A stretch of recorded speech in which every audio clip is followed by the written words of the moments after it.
Do you have to be able to prove a religion in order to believe it? Hey guys, welcome back. This is the second video in our series of Beyond the Meme, where we look at superficial memes and try to understand if there is any actual truth behind them. The one we're evaluating today was posted by someone on my Facebook page. Here it is. This is another one of those memes that someone might put out there just as a conversation stopper. The idea is that because you can't prove any religion, then obviously none are true. But because we're trying to go beyond the meme, let's consider 3 questions that will help us understand the shallow thinking behind it. First, if no religion can be proved, does it really mean that none are true? Something does not have to be proved for it to be true. How many crimes happen that end up permanently stuck in the unsolved file cabinet? Just because detectives can't figure out who did it, are we supposed to assume that it never happened?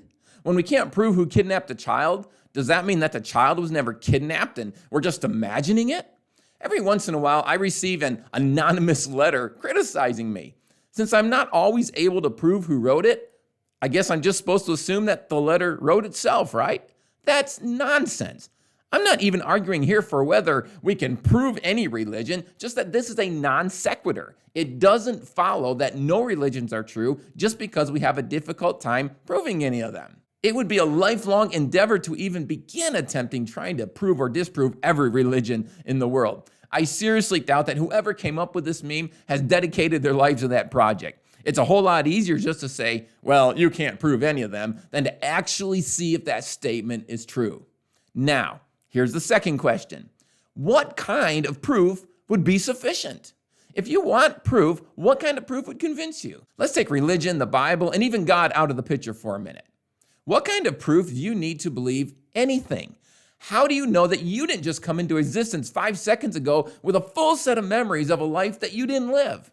People get sent to jail or the electric chair based on reasonable evidence as determined by a jury rather than absolute evidence. There are few, if any, areas of our life where we require rock solid proof, but then we refuse to believe God without absolute proof. That's inconsistent. But even so, God gave us plenty of reasons to believe. We could start with the universe itself. How did it get here? I find it so much easier to believe that it was created by someone or something beyond nature or supernatural. That being would, by definition, be God. It makes sense that God would reveal himself to us, which is also consistent with what we read in the Bible. Add to that an overabundance of archaeological and textual finds, and we can make a pretty good case for the Bible and Christianity. When Jesus was on earth, he did miracles to prove his identity. There was no question by those watching that they were miracles, yet people still rejected him. So maybe sometime the issue isn't intellectual, but volitional. Maybe some folks just don't want to believe. And now for number 3.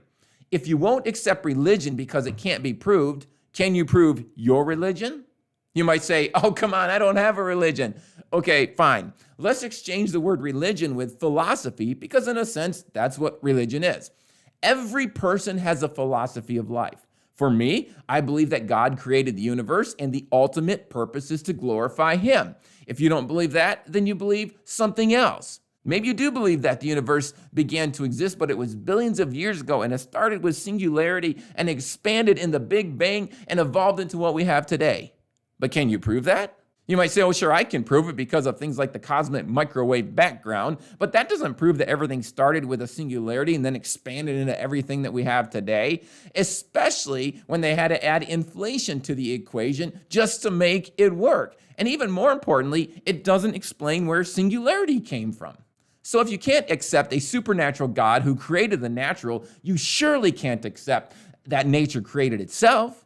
So you're still left with the question, if not God, then what? If you want to convince me to reject God, you'll have to offer me some kind of proof of whatever it is that you believe. And don't forget, you're also going to have to account for things like morality, intellect, purpose, design, and the mind. Something has to be true. If you want to convince me that what I believe is not true, you'll have to give me good reasons to believe something else, not just denounce Christianity or theism with superficial memes. So, what's the verdict on this meme? If you have some good arguments either for or against God or the Bible or Christianity, why don't you put them in the comments? I'd love to read them. Or if you have a meme that you think I would be interested in, send that to me also. And don't forget, whatever you believe, always think beyond the meme.